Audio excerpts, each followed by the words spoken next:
people, it's your girl Adeola. I'm so excited to see Nigerians out on the street protesting all the ridiculous things happening at the National Assembly. To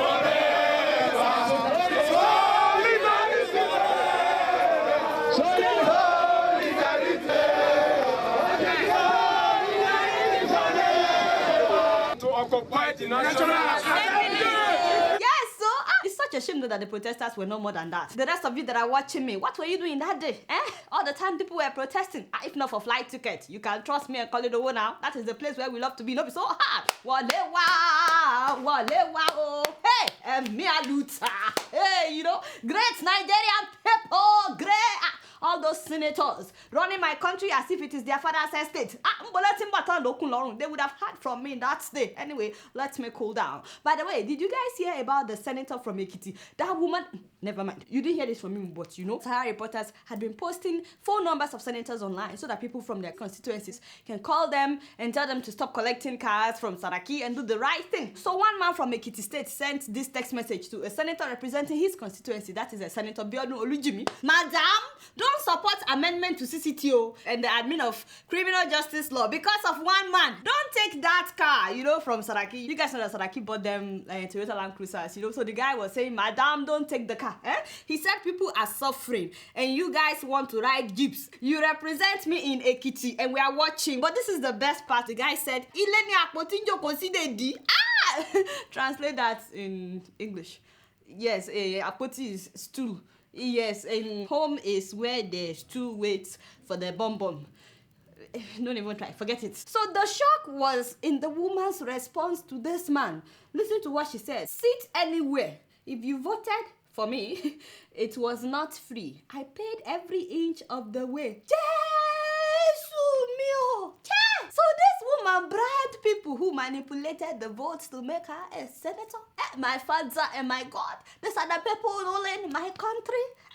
And then she said, get a job and earn a living so you don't keep issuing threats that you cannot enforce and you don't keep invading the privacy of people. Only dirty people do that. First of all, you guys see why I always say that something is fundamentally wrong right here, you know, inside the medulla oblongata, at the core of the photosynthesis, right by the peripheral level that controls the intelligence and reasoning of our leaders. So you see life, men and women alike. Please put her, yes, madam, you're welcome to this program. What part of what the man said suggested to you, madam, that he doesn't have a job? Here you are, madam, telling somebody to get a job when you bribed people to get the job that you have today. Hey, whoa! You see Nigerians, should you even have the audacity to say anything? I'm telling you, Nigeria is not ready for somebody like me. You know, the day I become, the most interesting part of the protest. Well, actually, one of the most interesting parts of the protest, you know, he's seeing protesters and counter-protesters. Is that right? Can I? Anyway, some people call themselves the Save Our National Assembly group. You know, you have the Occupy NAS group, but these ones are the Save Our National Assembly group. They said that they want to save the National Assembly by protesting for Bukola Saraki. Look at them, look at them. I beg, zoom in, I want to see the face of that woman. Hey, whoa! I thought that smart, haba! Anti-top. So you also collected the money from Saraki, no be your face be this? Look at how our youth are selling themselves short because of money. Anti-top, come and see fight between the real protesters and the paid protesters. These shameless people standing with corrupt people. God knows your name and we see your faces as well. Look at them very well, so that the day you meet them in downfall so you can shame them. The second most interesting part of the protest was AIT trying to cover the protest. As expected, you know, different media showed up. NTA was there, Channel CV was there, CCTV was there, and others. So AIT also showed up. They wanted to interview the protesters. Guess what happened? The protesters booed them. We don't want AIT. We don't need them. Let the AIT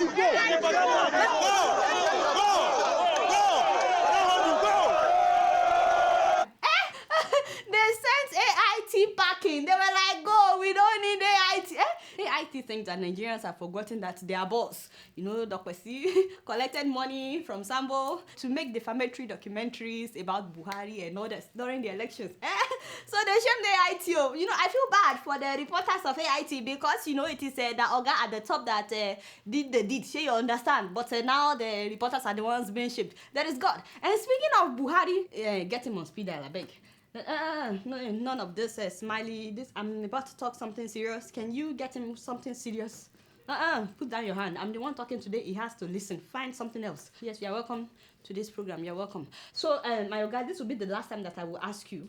Actually, it may not be the last time, but seriously, let me face the camera in case you're watching. Who is advising you? What? Like, seriously, is it that you don't watch my show or it doesn't mean anything to you? I don't get it. Are you in tune at all with what is going on in Nigeria? Like, really? I know you're president, but do you know what is happening in your country? How long have people been shouting about the Fulani Herdsmen that are terrorizing them? So what took you so long to say something? Buhari, and if I remember when you heard about the pipeline vandalism the other time, you know, you got so angry. You told the vandals at that time, you said, we will deal with you like Boko Haram.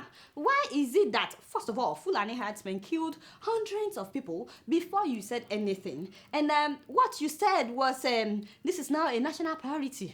What does that mean? Thank you, me too. I don't know what it means. It doesn't mean anything to you. You see, in politics, this is what they call jamboree. You know, we're saying a lot of things without really saying anything. Don't forget that in Agatu, this Fulani Herdsmen, they raised 10 communities. They killed about 300 people. And you know when they say 300, it's usually more than that, you understand? And then 25 local government areas in Delta State grounded activities on the Benin-Asaba Expressway because the herdsmen killed about 23 people. Police recovered 20 AK-47 rifles, 30 double-barrel guns, 70 Dane guns, and over 1,000 live ammunition.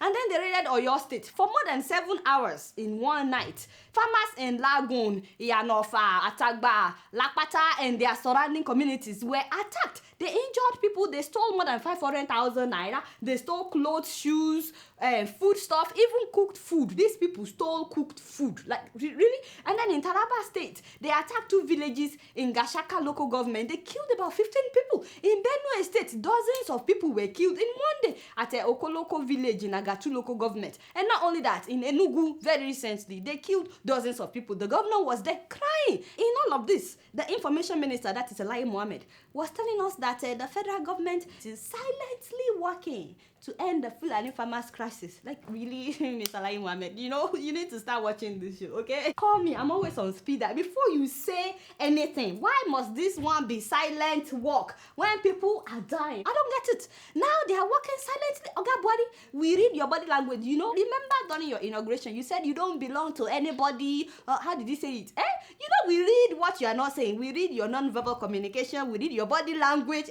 You know, I look forward to the day in Nigeria where tribalism and religious sentiments will no longer be an issue. And I know that it will happen someday. So please, stop telling us that you are setting up a cattle ranch for the Fulani Herdsmen. He said this will take 18 months. That is 1.5 years. Are you saying that Fulanis will continue to invade people's farms, kill them, and seize their lands for the next 1.5 years? When a leader fails to protect his people, he loses the moral right to govern the people. You are not the president of Fulani Herdsmen, Buhari. Seriously, you are not. You are the president of the Federal Republic of Nigeria. Nigeria, you know, including the fringes, everywhere. You guys know I don't know much. Guess what? I'm just keeping it real. Moving on to Zambia. Did you guys hear about the xenophobic attack that happened in April?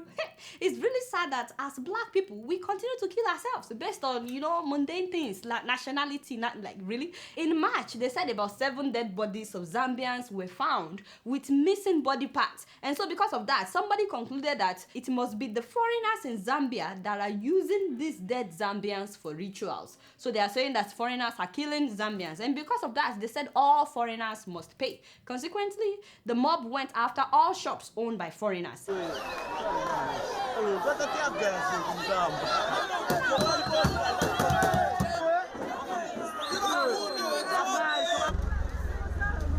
They destroyed shops owned by Zimbabweans, Burundians, but especially Rwandans. At least 62 shops owned by Rwandan refugees were plundered. These Zambians stole everything owned by these people. So these are Africans attacking Africans. Imagine 62 shops, that is 62 businesses. That is at least 62 families whose livelihood have been taken away from them. They probably have children, They have elderly ones that they're taking care of. Like, really? Zambia? These are Africans attacking fellow Africans. As you guys know, sometimes when immigrants go to a new country, they work really hard in this new country to make a living. Even here in the US, so many Africans, you know, when we come here, we work daytime, nighttime, part-time, and overtime just to better our life. Sometimes we do better than Americans, sure, you understand. But right now, the economic crisis in Zambia has rendered so many people unemployed. As a matter of fact, a global hunger report that recently came out said that Chad, Central African Republic, and Zambia are the 3 most hungry countries right now on the global hunger index. So the unemployment rate in Zambia is really high, coupled with the ongoing drought. You guys know that they're also experiencing that in Zimbabwe as well. So meanwhile, the immigrants in Zambia, they continue to work hard on their trade. Many of them fled Rwanda during the genocide, and then they set up small shops in Zambia. So because the foreigners are doing well, even in the bad economy, some people in Zambia concluded that they must be doing money rituals. That's why they are doing well. And because they discovered 7 dead bodies in March, they concluded that it must be the foreigners that killed these people for money ritual. That was why they attacked these foreigners. So 2 people were burnt to death before the xenophobic attack died down. Some of them, they sleep in shops. Yeah, they've got no houses. So when they destroyed their shop, they were stranded. They were nowhere to go, they had no money, they took everything. Wow, that's so sad. Such a shame. That's such a shame. Really, they believe that African foreigners are the ones taking their jobs and their money. Meanwhile, right now, the Chinese people are the ones running the copper mines in Zambia. Guess who owns the biggest supermarket in Zambia right now? Chinese people. Guess who owns the biggest chicken farms? Chinese people. No, I'm not saying that they should drive out Chinese people or start beating them up. I'm just saying that something is wrong when we hate our fellow black men, when we hate to see them do well, when we have to always say they must be stealing our jobs, they must be doing money rituals, but we let people whose skins are lighter than ours rob us at point blank.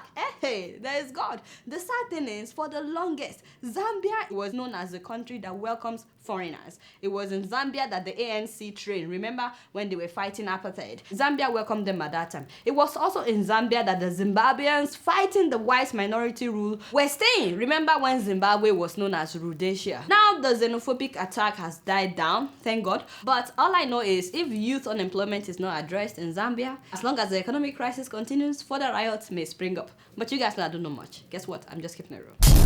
So before I leave, I like to read an email, but it's a really long email, so let me just give you the summary of what happened. So while our officials continue to treat us anyhow, it's very sad to see how some policemen and soldiers treat Nigerians. So I got an email this week about how a man was beaten up by soldiers in Lagos. From what I read on blogs, because the guy's story is like all over, a soldier in Lagos blocked the road because he stopped a bus. I don't know, maybe he was trying to collect money from the bus or whatever. Meanwhile, people trying to buy fuel have blocked the other lane, so there was nowhere for people to park. So according to this man that was beaten, according to his words, because I haven't heard from soldiers, he said that he suggested to the soldier to please take the bus off the road so that other drivers could pass while he's dealing with the bus driver. So the soldier responded by asking, "Who are you? What nonsense are you talking about? You must be a useless man," to try to tell him what to do. So he said when he saw that the soldier was getting angry, he moved his car, but the soldier followed him. His name is Jide Shipe. Unfortunately for him, that soldier had called another soldier that was ahead of this man, Jide. So now there were 2 soldiers. So the other one came from the front, he smashed his windscreen, but he kept driving. So 2 other soldiers now boarded a bike, making 4 of them. And those 2 were shooting at his car as he was driving. The second bullet hit his tire, so he stopped, and that was when they beat him mercilessly. They stomped on him with their shoes. They even knocked his head with stones.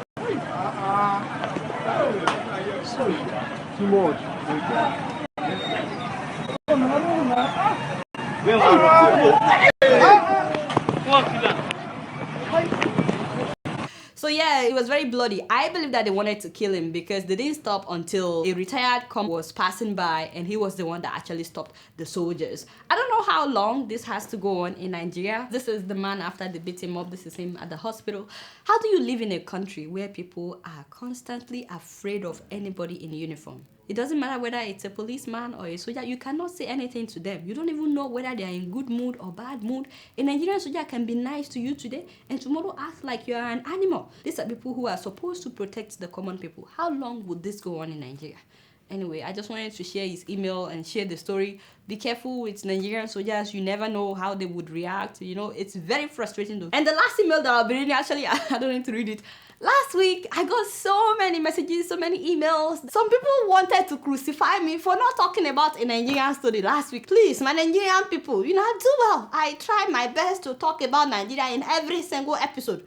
Sometimes I even talk about just Nigeria alone without talking about other African countries. And this is an African show. Once in a while, it's okay. Let's hear about other people as well. You know, I do well. My Nigerian people, you're wahala too much. We Nigerians, we think we are everything in Africa. We are not everything happening in Africa.